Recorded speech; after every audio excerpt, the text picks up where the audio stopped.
J'avais vu une entrevue avec lui où il parlait de quand il avait proposé le samouraï à Alain Delon. Puis Ouais. Alain Delon avait demandé à ce qu'il vienne chez lui parce qu'il lui présente le scénario. Donc, il est arrivé avec sa pile de feuilles, puis Delon commence à lire le truc. Puis Delon dit, OK, mais dans les 10 premières minutes du film, il n'y a pas de dialogue. Melville lui répond, non, il n'y a pas de dialogue. Et Alain Delon a dit, ben, je le fais. Voilà, le charme tient là-dedans, tient dans le fait qu'il n'y a pas peur d'aller dans des choses qu'on se dirait comme ouf. Ça, c'est pas facile, ça, pour le spectateur. Mais non, ça marche parce que justement, tu te dis, ben, il nous prend pas pour des caves, en fait. Moi, je crois que les films comptent toujours inspiration de la réalité et pas le contraire. Ce qui m'intéresse, c'est qu'on parle des choses, qu'elles soient bonnes ou mauvaises, ça m'est égal. C'est pas de pogner sur le marché, l'art, c'est d'exprimer ce que tu as d'intrigue. What other art form do you create on a schedule? Je dois dire que je trouve que choquer est une qualité. I think it's interesting for an audience to get lost in a different world. You need to know how ideas and emotions are expressed through a visual form.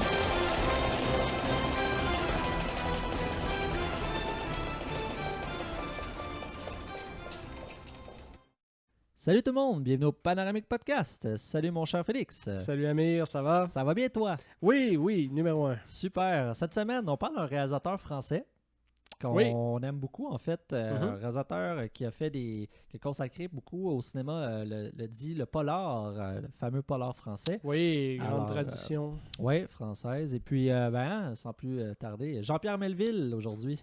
Oui, grand cinéaste. Cinéaste fascinant avec vraiment un style visuel très très reconnaissable avec des ambiances très fortes. Vraiment. C'est le fun d'en parler aujourd'hui. Il y a des belles choses à dire sur lui. Oui, 100%, oui. Donc, écoute, je te laisse ouvrir le bal. Qu'est-ce que tu as à nous dire sur lui? Qu'est-ce que j'ai à dire sur lui? Il est intéressant à plusieurs titres. Déjà d'une part, à la base, c'est quelqu'un qui est né, je pense, en 1917 de mémoire. Quelqu'un donc qui a connu la Deuxième Guerre mondiale, qui a connu l'occupation nazie en France, puis ça va le marquer pour toute sa vie parce que c'est quelqu'un qui a participé en fait à la résistance française, qui a même passé à Londres pendant un bout de temps, qui est revenu par la suite. Jean-Pierre Melville, il faut savoir, c'est pas son vrai nom, c'était son surnom à l'époque, justement son nom de résistant en quelque sorte qu'il avait pris, parce que son vrai nom c'est Jean-Pierre Grumbach, c'est un juif en fait à la base, donc on comprend qu'évidemment, la question de l'occupation de la France, tout ça a été encore plus... ça a été marquant pour tous les Français, mais pour les Français juifs, c'était évidemment... Oui. Bien sûr, ça amène d'autres considérations. Ouais. Et puis, c'est ça, tout de suite après la Deuxième Guerre mondiale, il va commencer à faire des films, souvent, des fois des objets assez particuliers, comme un de ses premiers films qui s'appelle Le silence de la mer, qui est une adaptation de roman de Vercors qui se passe justement dans le cadre de l'occupation en France, où c'est le personnage qui est un officier nazi stationné en France qui habite chez un bourgeois, et le bourgeois et sa fille, leur manière de protester, en fait, c'est tout simplement de ne pas lui parler, d'où le titre le silence de la mer. Alors, c'est juste les longs monologues de l'officier nazi qui, lui, essaie de les convaincre que c'est pour le bien, que l'Allemagne triomphe et bon, tout ça, tandis qu'eux, lui opposent leur mutisme absolu. Donc, c'est un film assez bizarre quand même. Ouais. Mais par la suite, il va embarquer plus dans ces films de gangsters pour lesquels il va être très reconnu. Mais ouais, cinéaste intéressant aussi parce que, on s'entend, il commence à la fin des années 40, puis dans les années 50 aussi, donc juste avant la Nouvelle Vague française. Et puis c'est intéressant de voir que son rapport avec la Nouvelle Vague française est très intéressant parce que c'est à la fois une sorte de précurseur dans un sens, parce que les cinéastes de la Nouvelle Vague française, Godard, Truffaut, tout ça, se revendiquaient beaucoup de ses films. C'était un des... Puis eux qui aimaient pas le cinéma français de leur époque, déjà, qui encensent Melville, c'était déjà pas si mal. Souvent, ils étaient plutôt du genre à détester le cinéma français De l'époque, ouais, le cinéma dit de papa. Hein? Oui, exactement. Oui, c'était l'expression que Truffaut avait amenée. Puis d'ailleurs, Jean-Pierre Melville va jouer dans le premier film de Godard, À bout de souffle. Il y a un petit rôle dedans qui est assez marquant puis qui était assez savoureux pour ceux qui veulent aller voir. Mais c'est intéressant de voir que Melville, à l'inverse, lui, se sentait pas du tout comme faisant partie de la nouvelle vague. C'était pas le type de cinéma qui l'intéressait. C'était pas ce que lui voulait faire. Et puis c'est comme s'il était un des pères de quelque chose, mais qui reconnaissait pas ses enfants. C'est vrai, ouais. Un peu de ça avec Melville. Ouais, c'est intéressant. Moi, je voulais parler de quelque chose un peu trait de caractère sur lui. Hein. C'était un grand solitaire, en fait, Jean-Pierre Melville, puis on le voit dans les thèmes de ses films. Si on pense au Samouraï, 1967, c'est quelqu'un qui, déjà, très obsessif, très compulsif, c'est quelqu'un qui réfléchissait énormément à comment il allait faire ses tournages, tout ça, qu'il allait organiser grandement. D'ailleurs, la preuve, il habitait dans un quartier, je pense que c'est à Paris, de mémoire. Puis il y avait en haut de chez lui, il y avait des studios, en fait. Il avait acheté une place, puis il avait fait ses propres studios, qu'ils ont appelé les studios Jenner. Puis ça, c'est dans les années 50, 55, jusqu'en 1967, justement l'année du samouraï. Donc, déjà dans ses débuts, il avait fait ça. Là. C'est pas quelque chose qu'il a fait sur le tard. Ouais, non, exactement. Puis c'est intéressant parce que lui, c'est fou, la nuit, tellement qu'il était obsédé avec ses films puis avec ses tournages. Lui, il se levait la nuit, puis il s'en allait dans ses studios, puis il préparait le tournage pour le lendemain. Puis il pensait à comment il allait filmer telle scène.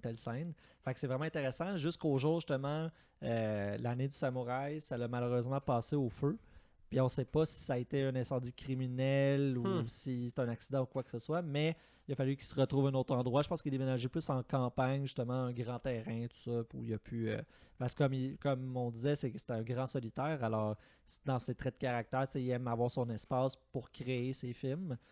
Mais c'est bien justement de le mentionner, parce que tant qu'à moi, Le Samouraï, je pense que c'est un de ses meilleurs films, puis c'est un des films où le style de Melville s'exprime le mieux, où il arrive comme à maturité le plus. Et puis effectivement, la question de la solitude est absolument centrale dans ce film-là. Déjà juste le tout début, l'espèce de phrase qui est une fausse phrase du Bushido, le Bushido qui est le code de conduite des samouraïs. Ça faisait beaucoup rire Jean-Pierre Melville, ça, parce que t'avais beaucoup de gens justement qui commentaient la phrase, ça, qui disaient comme mais quelle est la signification, tout ça, dont des gens au Japon en plus, ça, mais Melville trouvait ça tordant de rire d'avoir fait croire même à des Japonais que c'était une vraie phrase issue du Bushido. Et la phrase en question, si je me rappelle bien, c'est quelque chose comme rien n'égale la solitude du samouraï, sauf peut-être celle du tigre dans la jungle. Je crois ça. C'est quelque chose comme ça. Mais c'est beau parce que c'est la programmatique de tout le film. Parce que on s'entend, le thème du film, c'est qu'Alain Delon joue un tueur à gages. Un tueur à gages qui a été repéré par certaines personnes dans un contrat. Donc là, il y a une enquête qui se rapproche de lui, tout ça. Et parallèlement à ça, il y a les gens qui l'ont embauché, les mafieux qui l'ont embauché, qui essaient de le supprimer pour pas qu'il parle. Donc, c'est un personnage qui est pris comme entre deux feux, tout ça. Et la manière dont Melville filme ça est absolument sublime, parce qu'il y a des scènes des fois qui sont en miroir où tu as à peu près les mêmes plans pour une rencontre avec des policiers qui discutent de lui. Après ça, tu as à peu près la même scène, mais cette fois des truands qui discutent de lui, de comment ils peuvent l'attraper. Donc, c'est comme si il renvoyait les deux dos à dos, ce qui est quand même assez audacieux, puis qui augmente encore l'impression que le personnage de Delon est totalement comme isolé dans ce monde qui veut sa peau. Là. C'est brillamment exact. fait. Ah, c'est vraiment... non, c'est mis en scène. Moi, j'aime beaucoup l'esthétique aussi, tu sais, l'ambiance melvillienne avec la musique. D'ailleurs, la musique, c'est François Droubet qui a fait de la musique. Tu te rappelles, on avait parlé c'est lui qui fait la musique de Daughters of Darkness. Oui, on avait discuté de ça, notre entrevue avec Daniel Ouimet. Exact, puis c'est une musique juste géniale. La musique est très bonne, puis... il y a tout un ton grisâtre, bleuté. C'est vraiment... c'est de couleur froide. Ouais, froid, c'est ça. Très pluvieux, c'est très trench coat, chapeau dans la pluie. Là, c'est pour ça qu'on aime Melville, je pense. Il a compris les codes, en fait. Je pense que c'est ça qui fait un peu le génie. Il a compris autant la mise en scène d'un polar, mais il y a l'esthétisme d'un polar. Puis je pense que c'est pour ça qu'il est très, il a inspiré je veux dire, une génération de réalisateurs après qui ont fait des polars, que ce soit en Asie, que ce soit en Amérique, peu importe. Mais John Woo, il n'y a probablement pas John Woo s'il n'y a pas Jean-Pierre Melville. Oui, exactement, c'est des inspirations. Mais ouais, comme tu dis, c'est intéressant de voir. Tu dis, c'est quelqu'un qui maîtrise les codes. C'est quelqu'un qui est un passionné de cinéma américain, de romans américains, de culture américaine, en fait. Mais je trouve que, paradoxalement, il fait des trucs qui sont tellement français. Je veux dire, les films qu'on a nommés, on a parlé du Samouraï, on pourrait en nommer d'autres aussi. Bob le Flambeur, bon, tout ça. C'est des films qui ne pourraient pas être faits ailleurs qu'en France. Non, exact. Non. Le Doulos, Beau Noir et Blanc avec Jean-Pierre Belmondo, c'est super... Non, Jean-Paul. Jean-Paul Belmondo, oui. Non, il y a tout, je sais pas, quand tu pars un Melville, tu sais que c'est lui. Tu reconnais tout de suite l'ambiance, la patte, comment c'est la langue, justement, la française. Puis je trouve que c'est parfait, justement. Il y a pas... Tu sais, il aurait pu se dire, justement, étant fan de cinéma américain ou quoi que ce soit, d'avoir une approche américaine ou quoi que ce soit. Non, il s'inspire, mais... Il y a vraiment sa patte à lui. Les Italiens, le film de policiers italien, se sont tous inspirés de Melville. On s'entend, la France en plus, c'est des voisins. Alors, c'est vraiment un nom du cinéma français qui est ancré pour ce style-là. Il n'y a pas plus gros que lui, là. C'est sûr. Oui. Puis bon, on parle de la solitude comme un thème, on parle de ces obsessions un peu esthétiques, mais il faut parler aussi du pessimisme de Jean-Pierre Melville. Ça aussi, c'est un truc qui est vraiment fondamental dans son cinéma. Ouais. Parce que, tu sais, j'avais parlé tantôt évoquer son passé de résistant, mais il a fait un film extraordinaire sur la résistance française qui est L'Armée des Ombres. Magnifique film. Tant qu'à moi, son chef-d'œuvre. Avec Lino Ventura. Avec Lino Ventura, voyons, Simone Signoret. Je finis par la voir. Ouais. Mais ouais, puis je parlais tout à l'heure de la manière dont il fait des jeux de miroir parfois. C'est intéressant parce que il y a des films de lui qui s'intéressent à la résistance ou à l'occupation nazie en France. Il y en a quelques-uns. Il y a aussi beaucoup de films de gangsters, comme on disait, des polars, tout ça. Ouais. Et on a l'impression que l'Armée des Ombres, c'est un peu la fusion des deux, parce qu'on suit un groupe de résistants, mais ce groupe de résistants-là est tellement traqué, ils sont traités comme des criminels en réalité. Donc c'est presque comme faire un film de criminel. Ouais, non, c'est ça, c'est vrai, t'as raison. C'est juste le thème qui change au final. C'est juste pas la même pour les mêmes buts, mais c'est... Oui. Mais il y a des scènes, c'est dans l'Armée des Ombres, il y a des scènes vraiment intéressantes, là. Non, excuse, c'est dans Le Cercle Rouge aussi, dans un autre film, avec Alain Delon, même chose, un truc de gangster, mais il y a des trucs genre vraiment cool de vol de voiture, là, il y a quelqu'un dans le coffre, tu sais, il y a des jeux de... C'est ça qui est le fun, en fait, c'est que Melville, c'est pas quelqu'un dans le rythme, c'est un rythme plutôt lent, en fait, mais une mise en scène vraiment bien établie, là. Un peu, justement, Hitchcockienne, mais différente, je dirais, tu sais, il y a quelque chose d'un peu... dans plus d'ambiance, comme, mais... C'est la lourdeur, en fait, mais la lourdeur dans le bon sens du terme. Ouais, c'est ça qui est particulier. C'est un cinéaste qui a pas peur de ça. J'avais vu une entrevue avec lui où il parlait de quand il avait proposé Le Samouraï à Alain Delon. Puis Alain Delon avait demandé à ce qu'il vienne chez lui parce qu'il lui présente le scénario. Donc, il est arrivé avec sa pile de feuilles, puis Delon commence à lire le truc. Puis Delon dit « OK, mais dans les 10 premières minutes du film, il n'y a pas de dialogue. » Melville lui répond « Non, il n'y a pas de dialogue. » Et Alain Delon a dit « Ben, je le fais. » Voilà, le charme tient là-dedans, tient dans le fait qu'il n'y a pas peur d'aller dans des choses qu'on se dirait comme « Ouf, ça, c'est pas facile, ça, pour le spectateur. » Mais non, ça marche parce que, justement, tu te dis, il nous prend pas pour des caves, en fait. Ici, qu'on est capable d'en prendre. On n'a pas besoin de forcément... Quand la mise en scène est là, quand le jeu d'acteur est là, je veux dire, t'as pas besoin de nous foutre des explosions à toutes les 5 minutes. Là. Ben non, puis c'est ça qui est beau. Puis c'est la preuve que même des fois, avec pas tant grand-chose, pas tant de feux d'artifice, de budget, ben tu peux quand même aussi faire... Évidemment, on a toujours besoin de plus de budget, c'est sûr, faire un film, mais tu peux maîtriser quelque chose dans ta mise en scène qui fait que c'est ça ne prend pas des feux d'artifice pour faire un beau film. Puis aussi thrillant aussi, parce qu'à quelque part, quand tu regardes le samouraï, le cercle rouge, tu regardes l'armée des ombres, il y a quand même, il y a du stress aussi là-dedans, parce que tu sais pas, tu sais pas qu'est-ce qui peut arriver, là. Il y a quand même des menaces, il y a du monde dangereux, il y a, tu sais. Oui. Il y a des choses, tu sais, on parle encore du samouraï, il faut croire qu'on l'aime beaucoup, ce film-là. Wink, wink, on a un extrait dans le générique du début.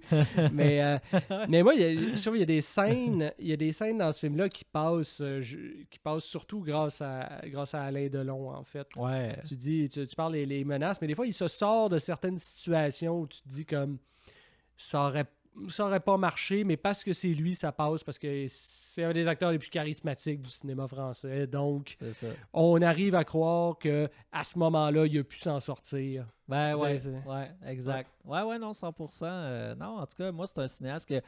Dans les films Criterion, les éditions de DVD Criterion, les Melville, j'aimerais vraiment ça me les procurer. C'est un cinéaste que... J'ai comme Easy Rider que j'aimerais avoir, mais j'aimerais bien avoir justement la trilogie là, melvillienne que j'adore. Faut se grouiller parce qu'ils partent vite, hein, ceux-là. Ouais, c'est sûr. Ah, ben écoute... Pas le choix, mais ouais, non, un cinéaste clairement qu'il faut découvrir. Si vous le connaissez pas, c'est très bon. D'ailleurs, Jim Jarmusch a fait un remake, Ghost Dog, The Way of the Samurai. Ouais, mais je l'ai pas vu. J'ai pas vu le remake, par exemple. Ça fait longtemps que je l'ai vu. C'était quand même bon, honnêtement. C'était bon. C'est juste que ça fait quand même assez longtemps que je l'ai vu, mais c'était pas un mauvais film. C'est parce que Jarmusch est réputé, lui aussi, quand même, pour faire des films assez lents. Fait que ça marche quand même, puis je pense que c'est une lettre d'amour au samouraï de Melville aussi. Oui, puis c'est aussi un cinéaste postmoderne, justement, qui est toujours dans la reprise, justement, de vieux clichés pour les transformer, les mettre à sa sauce. Puis ça, c'est ce que Melville faisait magnifiquement, comme on en parlait tantôt. Oui, 100%. Ouais. Et puis, écoute, si tu n'as rien à rajouter, moi, pour finir l'épisode, j'aimerais lire juste une petite... j'ai découvert, en fait, c'est un journaliste qui parle, en fait, je crois que c'était peut-être un ami de Melville, mais ça, je ne suis pas certain à 100%. Mais bref, un journaliste, un monsieur qui connaît bien le cinéma, tout ça, je ne connais pas assez le pédigree du monsieur, mais il s'appelle Philippe Labro, monsieur français, puis il a comme fait une citation sur les films, en parlant du samouraï, en fait, mais je trouve que ça résume tellement bien le film, puis tellement l'univers justement melvillien. Fait que je voulais juste vous essayer de vous lire ça. Émile Villien, ce qui se compte dans la nuit, dans le bleu de la nuit, entre hommes de loi et hommes de désordre, à coups de regards et de gestes et de trahison ou d'amitié donnée sans parole, dans le luxe glacé qui n'exclut pas la tendresse, ou dans un anonymat grisâtre qui ne rejette pas la poésie. Donc, c'est un très beau résumé de qu'est-ce qu'on aime dans Melville. Tu par les hommes de loi, les hommes de désordre, tout ça, on a souvent dit que on a souvent parlé que c'était des films d'hommes, en fait, les films de Melville. Puis je me posais la question, qu'est-ce que ça peut vouloir dire, tout ça. Et puis, je pense que la vraie réponse, elle est dans l'Armée des Ombres. Je vais juste finir là-dessus parce que je trouve qu'on n'a pas beaucoup parlé de l'Armée des Ombres. Donc, peut-être une conclusion là-dessus. La fameuse scène où Lino Ventura s'en va pour être exécuté.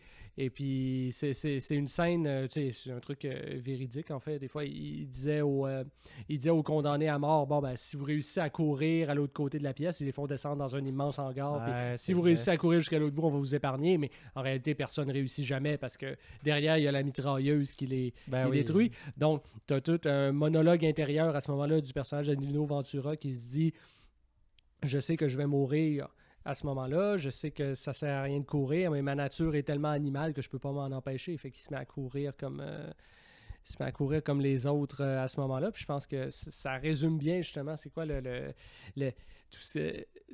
on est au cœur justement des personnages de Melville, c'est-à-dire qu'ils font ce qu'ils font parce qu'ils peuvent pas s'en empêcher. Puis c'est ça qui fait qu'on embarque parce que c'est vraiment leur réalité crue. C'est vraiment des êtres qui assument ce qu'ils sont puis qui payent le prix jusqu'au bout. Et voilà, 100%. Dans toute cette ambiance, justement, de la citation que je disais du monsieur Philippe Labro, tu sais, que Je trouve que c'est tellement bien résumé. Tu sais, c'est ça, poésie, grisante. Ah, il manque rien dans la citation. Désordre, homme de loi, tout ça. Je trouvais tellement ça résumait carrément très bien le feel. Fait que si des fois vous cherchez justement un bon polar, un bon film là, justement à la française là, de l'époque, c'est à voir absolument. Alors voilà, c'était notre épopée Jean-Pierre Melville. Espérons que les gens ont aimé. Ben oui, puis écoutez, merci encore de nous suivre. On est encore sur les réseaux sociaux, Facebook, Spotify. Merci à notre tech de feu, Pascal Thibault. Merci Pascal. Merci Pascal. Et à la prochaine, mon cher. Ben merci, à toi aussi, à la prochaine.